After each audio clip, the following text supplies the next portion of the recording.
Patterson out from the media. Thank you for taking time. And I'm in a very awkward position. I made a decision that I couldn't communicate to you quickly enough, so if you're here, the lawsuit challenging the unfunded mandate contained in the smoking ban was filed this afternoon. I'm going to pull the lawsuit, and I'll tell you why. I take very seriously my role as an elected official representing the public. I've had 70 phone calls and 30 emails unanimously condemning what I was about to do. They were irate, and these are the people I work for. And if the public doesn't want me to challenge the unfunded aspect of that mandate, then I'm not going to go off on my own and ignore the will of the public for whom I work. So I talked to my lawyer a couple minutes ago, and the lawsuit was filed before I could stop it. I instructed her to go to court and withdraw it, probably through a motion to dismiss.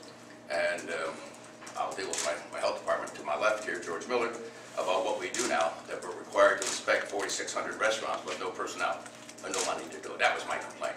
I'm a non-smoker. I favored the ban. Let's make sure we all understand that. I'm 71 years old, never smoked a cigarette in my life. The ban, I thought was appropriate. I rooted for it. I spoke in favor of it. Then when it comes down from the legislature, there's a paragraph that says in the local health departments are going to enforce it.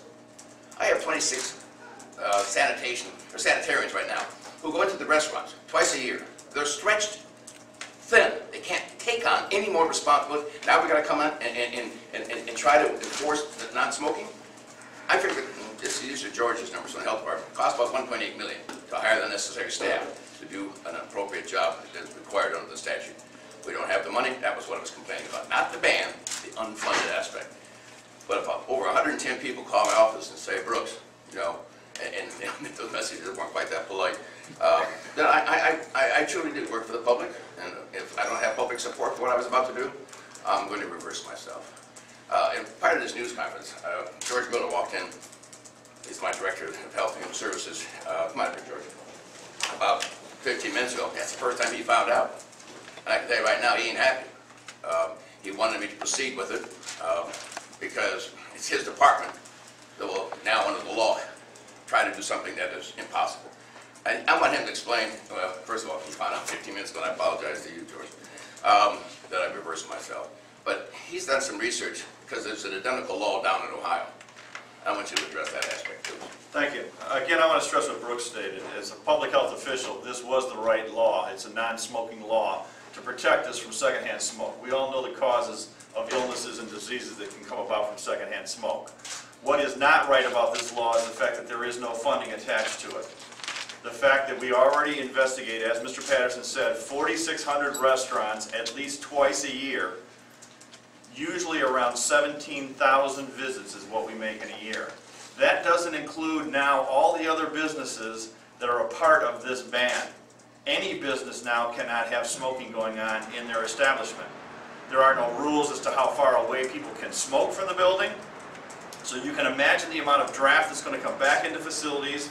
You're going to imagine the amount of people that are going to walk into restaurants and still smell smoke because there's smoke in the carpet, there's smoke in the ceiling, what it may be. We will be required, supposedly, to go back in and investigate those instances.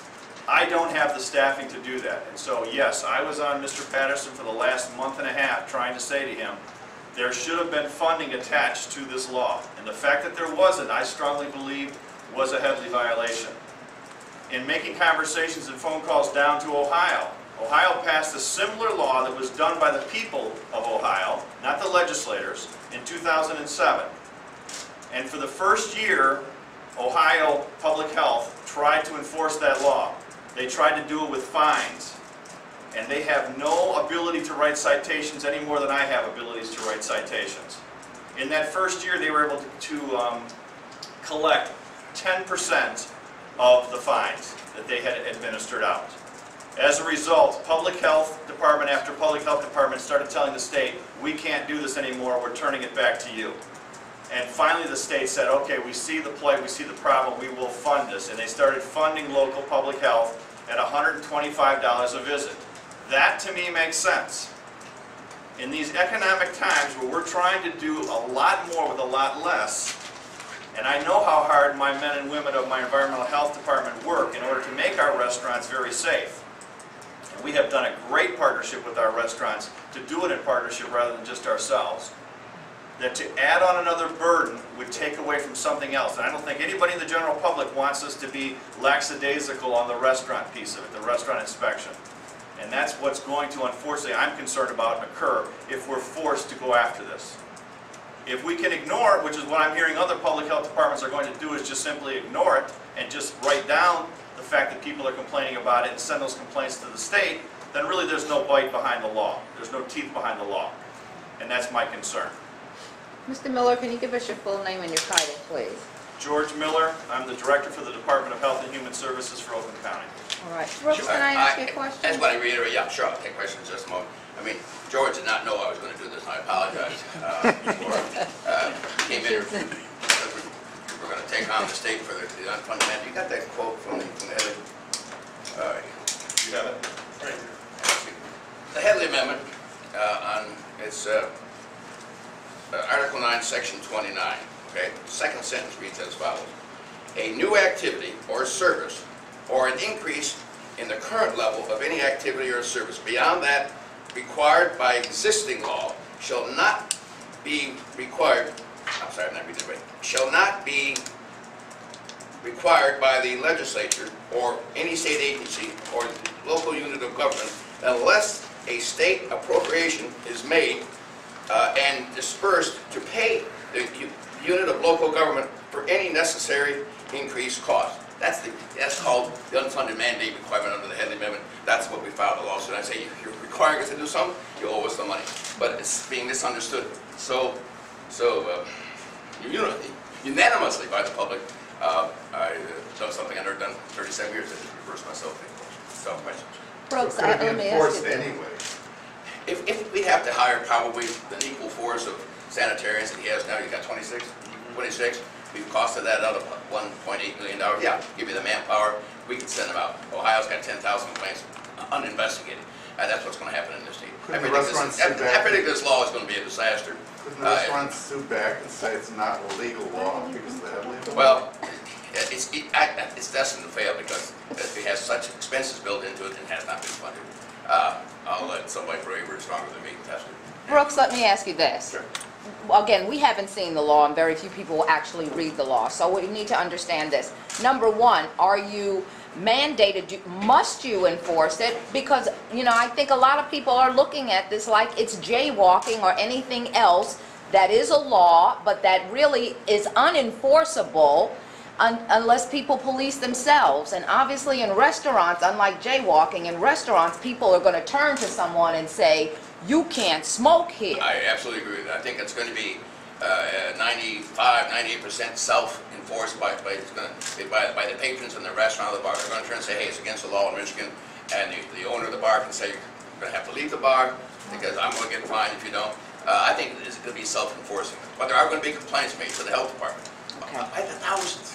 The people that smoke in the bathrooms, the people that smoke outside, that are restaurant employees even, that don't smoke far enough from the door, the example I gave you earlier, all those complaints will be coming forth. Same thing with any business where that's occurring. If it's a business that's got a restroom where somebody's smoking or outside the door, it becomes a problem.